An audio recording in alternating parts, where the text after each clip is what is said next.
Mike's Daily Podcast. Episode 1437, and Mike Matthews broadcasting from Cafe Anyway, located somewhere in Podcastro Valleymont. Today, Benita, the disgruntled fiddle player, the brewmaster, will get to a segment called, the brand new segment. It's called Really?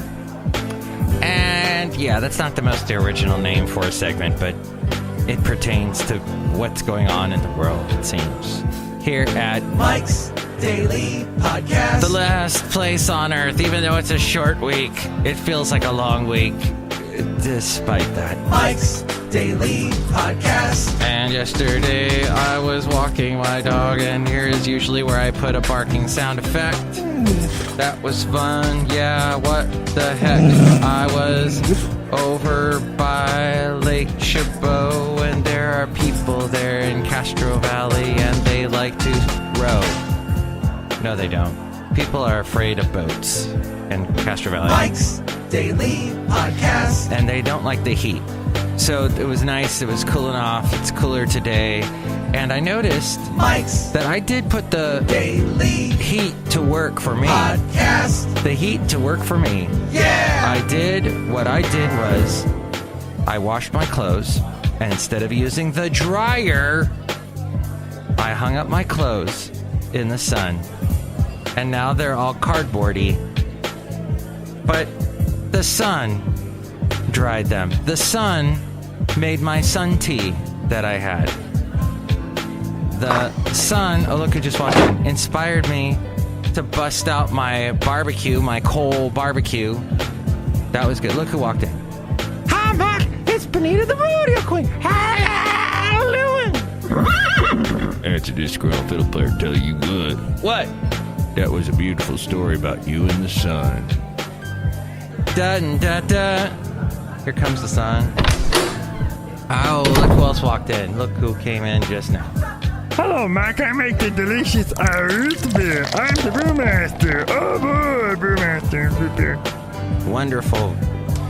That's good. And it's very hard to do that voice, and I'm not going to do it anymore today because I'm not in the mood.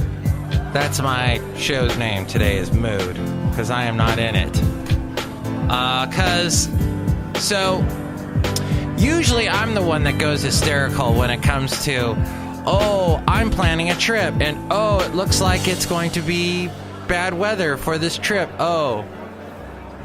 And everybody else is telling me, Mike, it's not going to be that bad.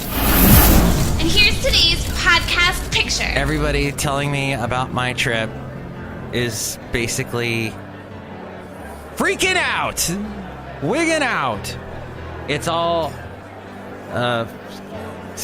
people like that. Someone that's going to come out and meet me while I'm in Florida, they're coming from another state. They're like, nah, I'm probably not going to go. Okay. My mom, who I'm going to go see in Daytona Beach, Florida, she's like, might want to change your plans.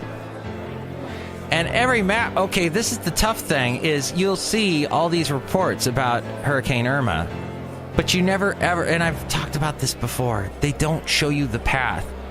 I'm getting really sick of the media not giving me meat. It's not the meat, it is anything but that, because I was listening to a podcast today about North Korea, and they had 3 experts on. And they said they were experts of stating the obvious. Well, North Korea detonated a large bomb over the weekend, and it shook everything, and it made people worried. The bomb probably was a hydrogen bomb. Yeah, we know all that, you idiot.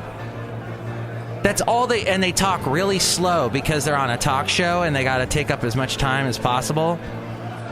I think if you take a stock in what... And they use all these old phrases and metaphors that nobody have used in 3,000 years. And, well, if you shake this horse out and you look at its jaw and you look at its gift mouth in the face and all these expressions I've never heard of. But they're old-timey. Oh, they just weren't saying... And this podcast that I love to listen to, that's very informative, I'm just going to tweet them. I'm going to tweet at them. And I'm going to say, what the H. Hamilton happened to your show? Putting on these idiots. I could have been on that show and talked really slow and sounded all old and gnarled up with my facts and figures that I just pulled out of USA Today. At any rate, the podcast picture today is of you, disgruntled fiddle player. Hey, that's pretty cool. I agree with you, Mike. That's a bunch of blowhards on the radio and television. I'm sick of it. That's right, blowhards. That's what they are. Who needs them? Okay. MIKEs-DAILY-PODCAST.com is the wonderful website full of colorful pictures and ways to help us out through the Amazon link. Click on the Amazon link, buy whatever it is you're going to buy. That helps us out. There's also the PayPal link. If you'd like to help us out that way, you'll get a special greeting from all the Cafe Anyway characters. And the more you know, the more you can help out this show, the more thankful we are. And there's all the past interviews I've done with some indie bands and musicians and other interesting folks. So let's get to the segment now called Really? Yes, Really. It's called Really. One more time, because that show title name billboard thing didn't go it went fast. Yeah, no kidding. Let's do it again. Really? Okay, excellent. Here we are with the show called Really.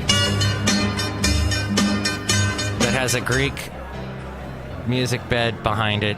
So nice. Okay. Let's talk about the stating the obvious, and that's, of course, Irma. It's coming towards Florida, and the Caribbean island was pummeled by it. The Caribbean island began to count those that had died in the hurricane's path. The National Hurricane Center said a hurricane watch will likely be called later today for parts of South Florida and the Keys as Irma's Category 5 force pinwheeled eastward through the Caribbean, leaving a wake of leveled neighborhoods, ravaged seafronts, and at least 10 people dead. The Bahamas was next to brace for Irma's rage, winds hitting 180 miles per hour and storm surges capable of swallowing huge sections of the coast. After the Bahamas, Irma's expected path takes aim at Florida, including the ribbon of cities, dense suburbs, and swampland, more than 6 million people from Palm Beach to Miami-Dade counties. Before dawn, Irma was 210 miles east-southeast of Grand Turk Island and moving west-northwest at 17 miles per hour. The Hurricane Center said in its latest bulletin, what Irma has left behind was islands scoured clean by the storm's... Okay. Aerial images released by the Dutch Defense Ministry on the island of St. Martin showed scores of homes with roofs sheared off and palm trees stripped bare. French authorities said at least 8 people have died on the island whose control is shared with the Netherlands. That does not quite sound like a sentence. The president of the Territorial Council said that St. Martin is 95% destroyed. Wow. Now, the rest of the story is badly written. Thank you, Washington Post. Hurricane and tropical conditions descended on the Dominican Republic and Haiti today, could move into the central Bahamas and Cuba by tomorrow. Weather Service says the storm was moving at about 17 miles per hour. In Florida, the Coast Guard shifted into hurricane condition Whiskey. In the port of Key West, that means sustained gale force winds from a hurricane-force storm are predicted by Saturday morning. The full brunt is forecast to arrive sometime Sunday. Do not sit and wait for the storm to come. Remember, we can rebuild your home, not your life, said Governor Rick Scott. Florida has seen Category 5 hurricanes before. Hurricane Andrew roared into South Florida 25 years ago. They had Hurricane Matthew a year ago in October. And yeah, historically powerful storm, blah, blah, blah. They say over and over again. Okay. Well, let's get to the maps, Mike. The map is what I am most interested in, and I went to nhc.noaa.gov, the National Hurricane Center, and they've got a map because nobody else is smart enough to put this map up on their freaking articles. And it looks like, yeah, it is heading towards the the southern tip of Florida, where your Keys are, where Miami is. So yeah, it's going to hit there. And then they have it in predictions for Monday and Tuesday. It looks like it's getting bigger, and it's heading up north towards Georgia, South Carolina, and North Carolina.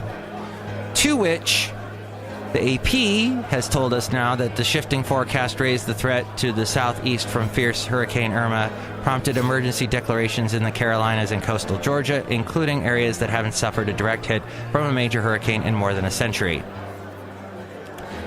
Georgia Governor Nathan Deal declared a state of emergency yesterday for the state's 100-mile swath of Atlantic coast, which was last struck by a hurricane Category 3 in 1898, that long ago.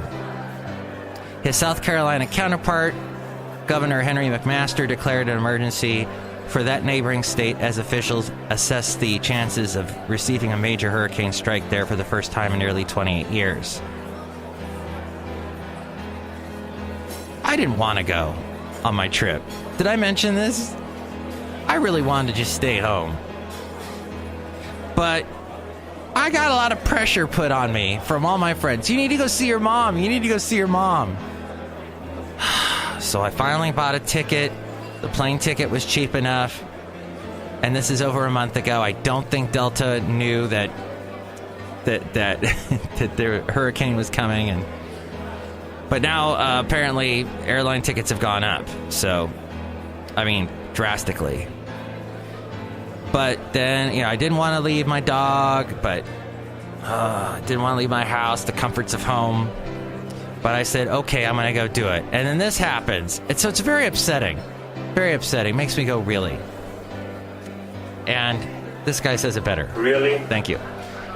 Yeah, so I guess what the situation is, as life often does, it makes us do things we don't want to do. I am going to go to Florida, and I'm probably going to be helping out. I'm probably going to be part of the rebuilding team or cleaning up team there, it seems, on my vacation. Which makes me never, ever, ever want to, take any vacation time off again. Which, that is not healthy. At any rate, it will be interesting. So, I think we're done talking about the damn Irma. Early this morning, the sun released 2 powerful solar flares. The second was the most powerful in more than a decade. It was about 5:10 a.m. Eastern Time. An X-class solar flare, the most powerful sunstorm category, blasted from a large sunspot on the sun's surface. The flare was the strongest since 2015, but it was dwarfed just 3 hours later at 8:02 by an X9.3 flare. The last one of those that occurred was back in 2006. The flares resulted in radio blackouts. High-frequency radio experienced a wide area blackouts, loss of contact for up to an hour over the sunlit Earth, and low-frequency communication used in navigation was degraded for an hour. The X-class solar flares can cause radiation storms in Earth's upper atmosphere and trigger radio blackouts. So I guess it doesn't really matter to anyone except for those of you that listen to the radio. And finally, Facebook says it found out about $100,000 in ad dollars spending connected to fake accounts likely run from Russia that aim to stir political controversy in the U.S. ahead of last year's presidential election. While the majority of the ads run between June of last year and actually June of 2015 and May of this year did not directly reference the election. They amplified divisive social and political messages across the ideological spectrum. Damn Russians. And we all know what our president thinks of Russia. I say it's better to get along with Russia than not. They were connected to about 470 fake accounts and pages on the social network. The company is sharing its findings with U.S. investigators. Our analysis suggests these accounts and pages were affiliated with one another and likely operating out of Russia. The ads align with broader strategy to misinform the public through a new category of attack Facebook calls information operations. They outlined that in a white paper earlier this year. They have deleted the accounts and pages since discovering them. The company has also looked for other ads that may have originated in Russia in a broader search that included U.S. computers with the language set to Russian. In that review, the company found $50,000 spent on over 2,000 ads. So basically, they're as we go outside a cafe anyway, we're bringing Mike's Daily Podcast somewhere in Podcastro Valley. They're like, oh yeah, they spent money. They gave us a bunch of money. We're doing an investigation to find out where they came from. But we took their money. And look at what we're doing. The Russians, look, they actually gave us money. And those awful Russians that gave us money. Let's find out so they're doing their own little investigation. Doing the whole Robert Mueller thing. It's interesting. It's also very... I feel like these ads did have an effect on the election, and people just were misinformed. And you've got to look where the information comes from, and that there's meat in your media. Next show, we're going to have the wonderful Madame Rutabaga Valentino and Bison Bentley. Enjoy your day. Mike's Daily Podcast is written and produced and performed by Mike Matthews. His podcast is super easy to find. Download or listen to his show and read his blog at MIKEs-DAILY-PODCAST.com. Email Mike now at MIKES-DAILY-PODCAST@gmail.com. See you tomorrow. Bye!